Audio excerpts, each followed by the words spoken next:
Ya, hola, welcome back to my channel. Oke, balik lagi kali gue akan kembali di segmen Kita Katol. Setelah lama ya gue nggak bikin video karena ada beberapa kegiatan termasuk skripsi karena gue lagi di semester akhir. Tapi gue akan bikin video lagi karena banyak sebenarnya yang mau gue bahas. Pertama transfer update ya, karena kita tahu bahwa musim sudah berakhir dan sekarang para klub juga sedang berlomba-lomba untuk mendatangkan pemain-pemain baru untuk mengisi amunisi baru untuk musim depan dan juga untuk persiapan mereka untuk pramusim nanti.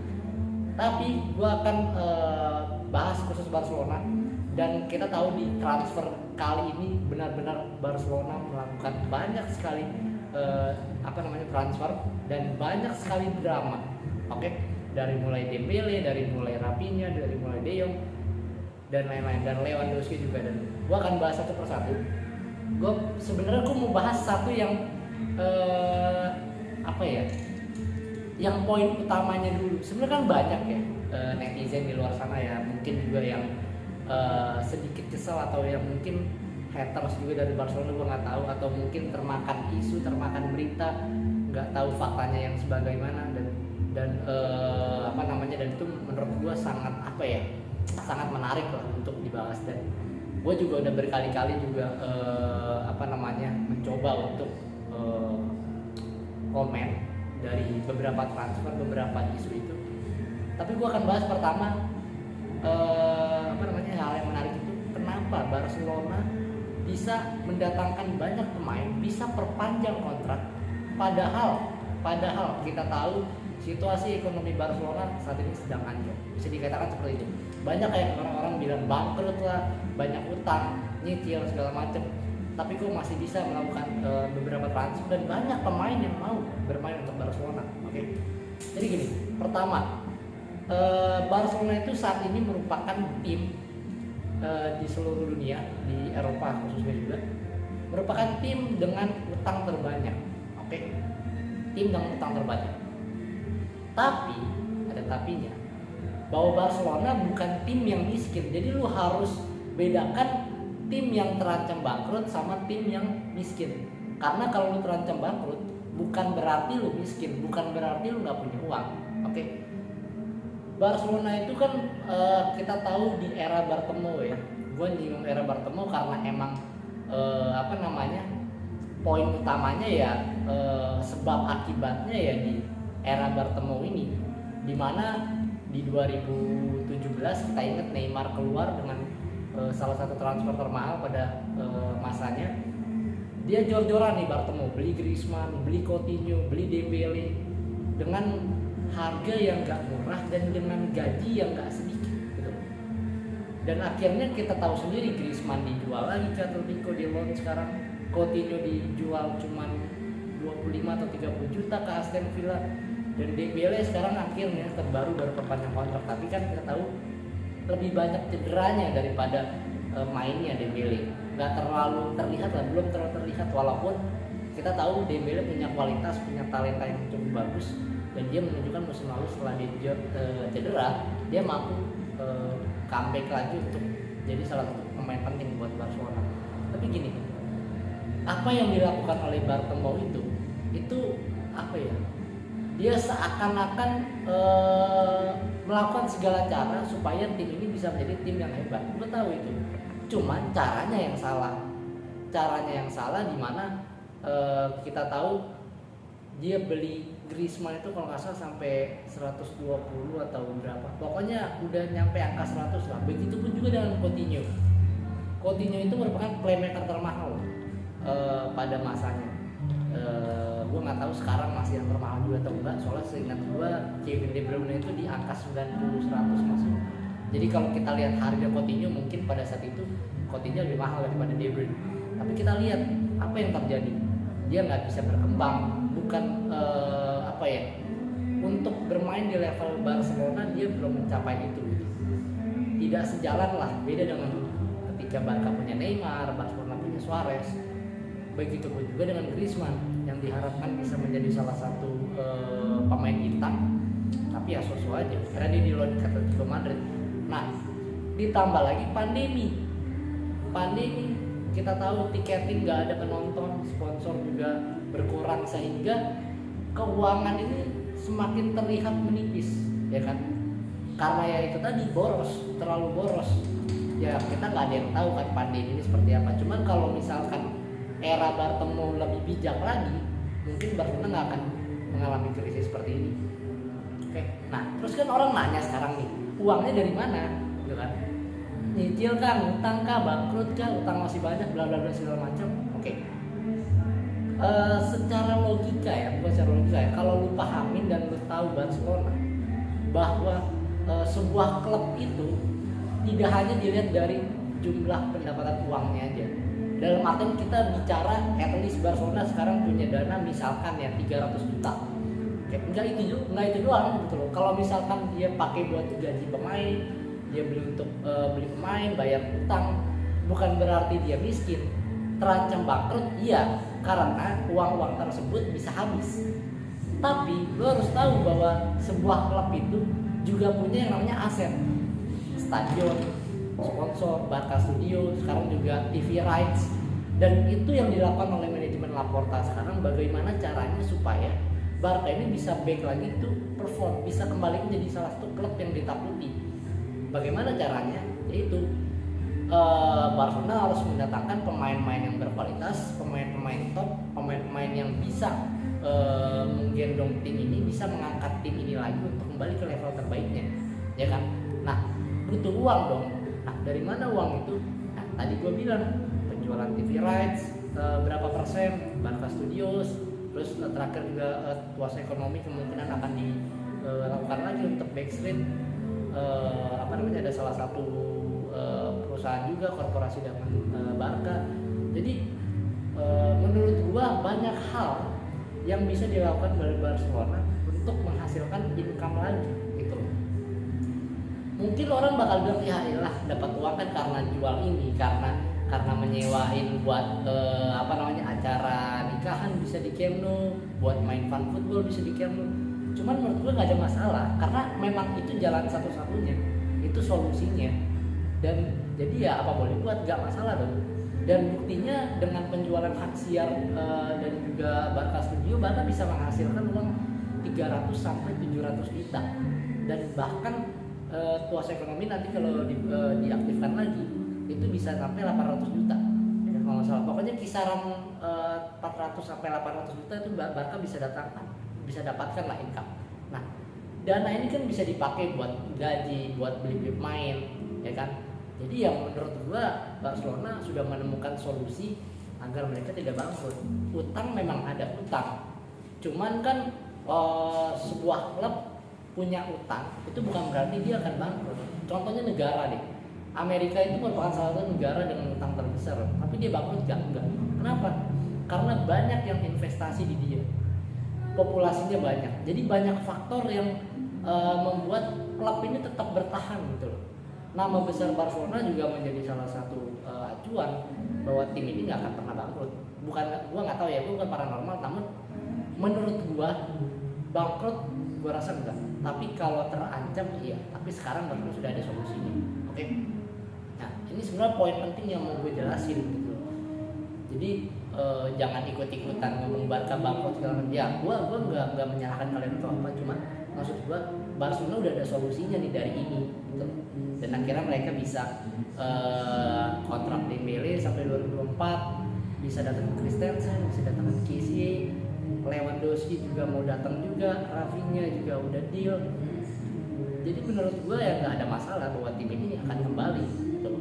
Oke. Kalau kita bicara transfer, kita mulai dari Frenkie de Jong dulu deh. Ya.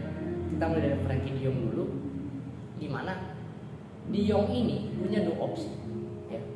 Dia mengurangi gajinya atau memotong gajinya, atau dia pindah ke Man United. Karena menurut info yang beredar, MU dan Barca sudah sepakat. MU dan Barca sudah sepakat dengan harga 75 plus 10 add-ons. Dan menurut gua itu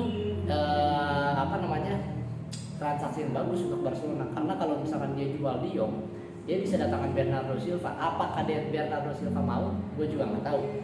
Cuman at least kalau misalkan Barcelona bertarung untuk menjual de Jong, dia harus mampu mendatangkan pemain yang at least setara lah dengan Frankie De Jong. Ya salah satunya nama yang beredar adalah Bernardo Silva. Karena ya kalau menjual De Jong tapi lu beli pemain yang levelnya di bawah De Jong, ya sama aja, mending lu nggak usah beli sekalian, mending lu pertahanan De Jong aja. Nah, orang kan nanya lagi, lu tadi bilang Bang bahwa Barcelona punya uang, Barcelona udah ada pendapatan, tapi kenapa sih masih mau mengurangi gaji De Jong? Nah, nih, gaji De Jong itu musim ini bisa sampai masuk di angka 19 juta. Oke, 19 juta euro. Dan itu menurut gua sangat tinggi. Oke, bukan Barca nggak punya uang, Barca punya, bisa. Cuman masalahnya kan pemain Barcelona nggak cuma Frankie De Jong doang. Dan kalau di total itu bisa melanggar batas gaji FFP dari La Liga, di mana Barcelona di mana La Liga ini punya sistem ada batas gaji, jadi lu nggak bisa melewati margin itu. Jadi ini bukan masalah Barca nggak punya uang atau apa. Nah, kenapa bisa 19 juta ya tadi? Karena perjanjian Frankie De Jong dengan era Bartomeu, dengan manajemen pada saat itu. Manajemen Bartomeu menawarkan kepada De Jong jika dia mau pindah ke Barcelona, dia akan mendapatkan gaji senilai 19 juta di tahun ketiga, ya kan? Ini kan tahun ketiga dia. Nah, itu bukan eranya Laporta, dan makanya De Jong ini diajak diskusi lagi dengan agennya juga untuk mengurangi gaji, karena kan De Jong juga dia mengatakan bahwa saya akan stay di Barcelona, saya sudah beli rumah di Barcelona untuk tetap tinggal di sini. Dia juga udah menegaskan saya menolak Manchester United, walaupun De Jong sendiri juga pernah bermain bersama Ten Hag. Mungkin itu bisa menjadi salah satu kunci sebenarnya untuk mendatangkan De Jong. Cuman ya De Jongnya mau stay. Cuman kan ketika De Jong stay muncul lagi spekulasi. De Jong mau stay mungkin karena gajinya takut nggak dibayar sama Barcelona, atau gajinya takut nggak dipotong segala macam. Ya itu terserah kalian mau beropini kayak gitu, hal yang wajar, karena menurut gua ini murni karena De Jongnya emang bermain mau tetap bermain di Barcelona, mau bermain di Champions League, jadi ya dia mau stay. Jadi kita tunggu aja, Barcelona dan MU udah sepakat, tinggal De Jongnya nih. Kalau dia mau mengurangi gajinya, mau memotong gajinya, kemungkinan besar dia akan bertahan. Tapi kalau misalnya enggak, di Barcelona udah menegaskan bahwa lu bisa cabut, dan salah satu opsinya adalah Man United, karena nggak ada tim lain yang tertarik, paling Chelsea, tapi nggak ada kelanjutan juga dari Chelsea kan. Karena mungkin kalau misalkan Chelsea mungkin bisa lebih harganya mungkin bisa lebih naik, karena kalau ada tim yang ngebid lagi untuk mendatangkan main, biasanya dia ngebid lebih tinggi supaya dia bisa datang main itu kan. Tapi ya kita tunggu aja De Jong kayak gimana. Dembele, akhirnya Dembele perpanjang kontrak sampai 2024. Nah, sedikit gua ke De Jong lagi, ini mungkin ya apa yang terjadi pada Dembele bisa terjadi pada De Jong. Karena kita tahu dari musim lalu bahkan Dembele ini kan udah diincar kemana-mana, PSG terutama, karena masalah gaji lah segala macam yang terlalu tinggi, agennya juga si Sissoko yang minta bonus segala macam. Tapi pada akhirnya stay juga kan, pada akhirnya dia sepakat juga kan untuk potong gaji, untuk memperkecil gajinya. Jadi menurut gua balik lagi, ini akan seperti apa dramanya tergantung nanti, tergantung De Jong. Semua ada di De Jong dan agennya. Kalau dia ingin bertahan, dia potong gaji. Tapi kalau dia ingin keluar, ya udah dia akan pindah ke MU. Nah, Dembele, ya kita udah kenyang lah dengan rumor Dembele segala macam yang memperpanjang kontrak. Akhirnya dia memutuskan untuk perpanjang kontrak lagi 2 tahun sampai 2024. Nominal gajinya gua nggak tahu berapa, tapi yang jelas dia udah memotong gajinya dari permintaan yang sebelumnya. Oke. Lewandowski udah mau pindah ke Barcelona.